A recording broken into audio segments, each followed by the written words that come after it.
नमस्कार, डेली 24 भारत देख रहे हैं आप। मैं आपके साथ मनीषा राघव। स्वागत है आपका देवभूमि स्पेशल में। रुक करते हैं खबरों का।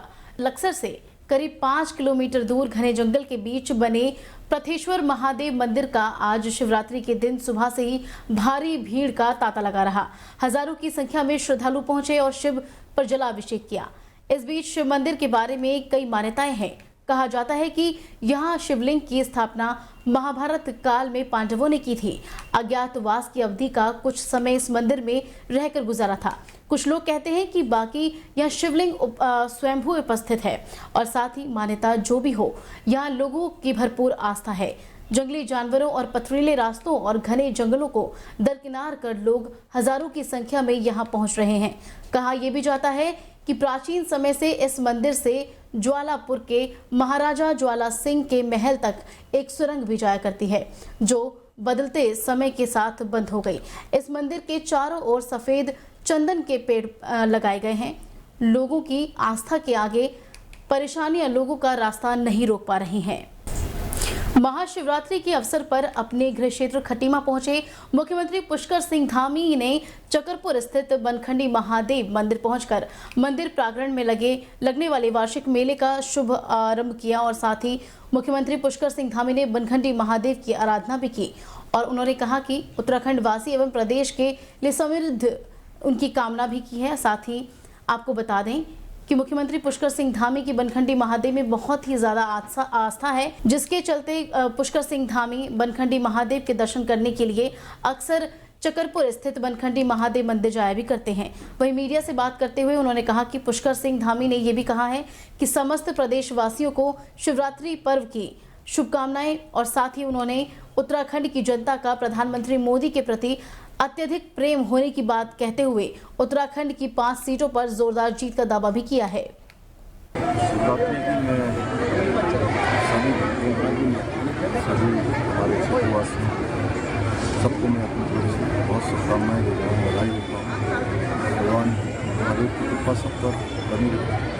हमारे पूरे क्षेत्र पर, पूरे प्रदेश पर हर प्रकार से भगवान का आशीर्वाद बनाते रहे।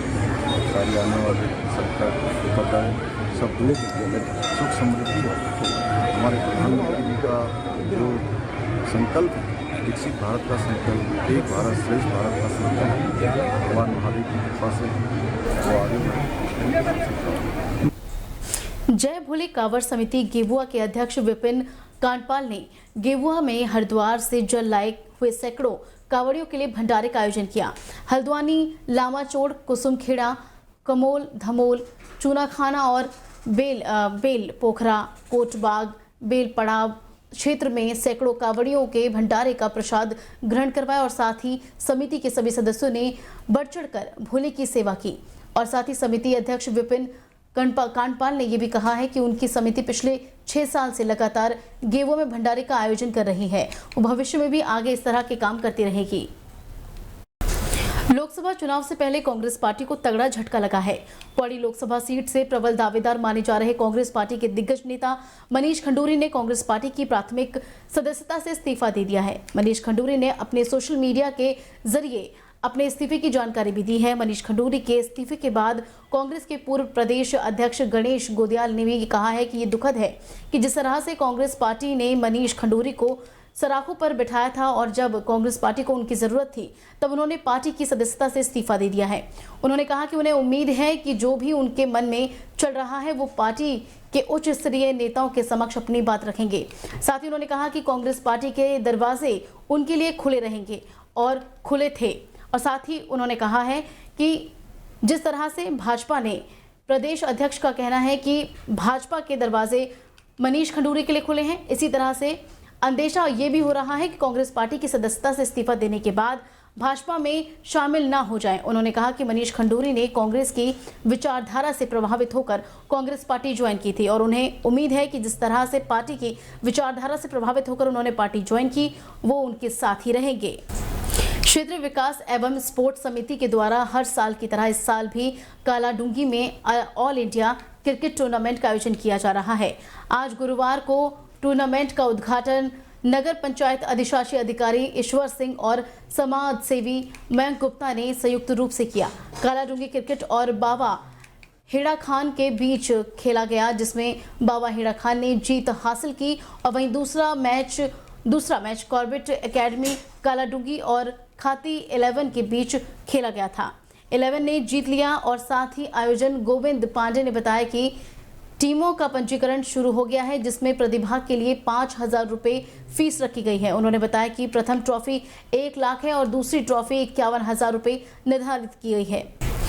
कस्बे स्थित बस स्टैंड के समीप तालाब के सौंदर्यीकरण का शिलान्यास का भगवानपुर विधायक फीता काटकर उद्घाटन किया और साथ ही इस दौरान उन्होंने आसपास के लोगों की भीड़ भी जमा रही।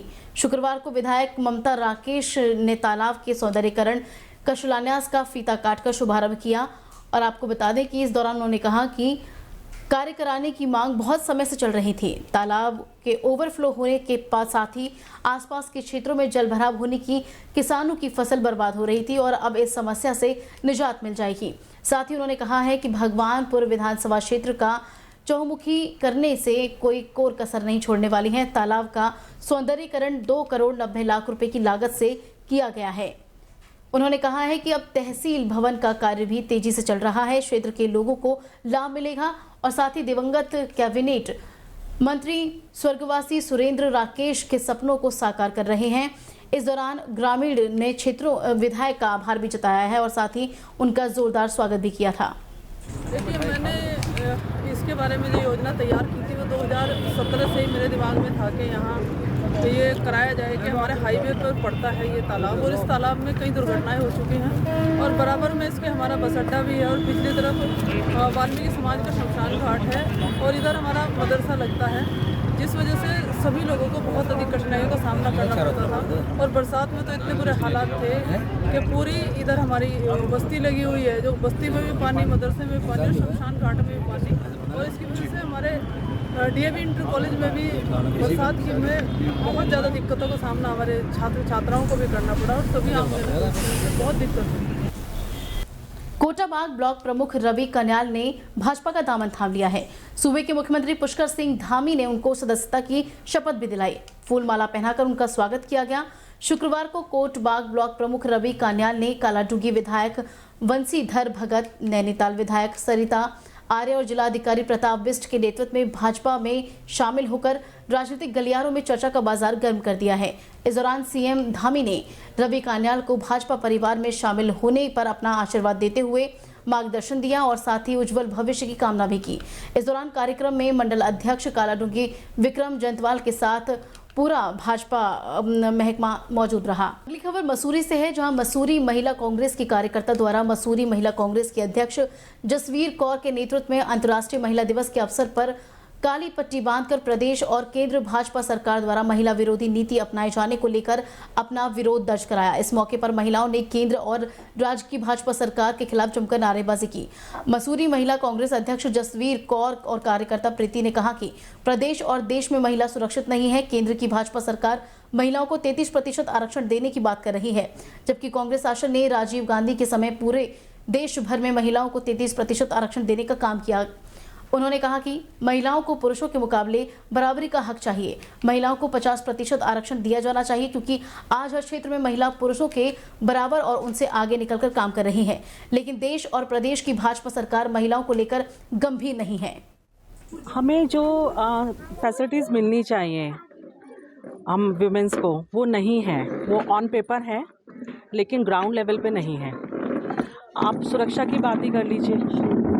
सुरक्षा में आप देखिए कि हम 7 बजे के बाद 8 बजे के बाद घर से बाहर भी नहीं निकल सकते और हम सड़क पे उतरते हैं। अगर आप नॉर्मली, जैसे मैं भी फेस करती हूँ, अगर मैं गाड़ी लेके जा रही हूँ, अगर बराबर में से कोई सामने वाला कोई जा रहा है मेल, तो वो मुझे क्रॉस करने की कोशिश करता है, चाहे कैसे भी करना है क्रॉस करके।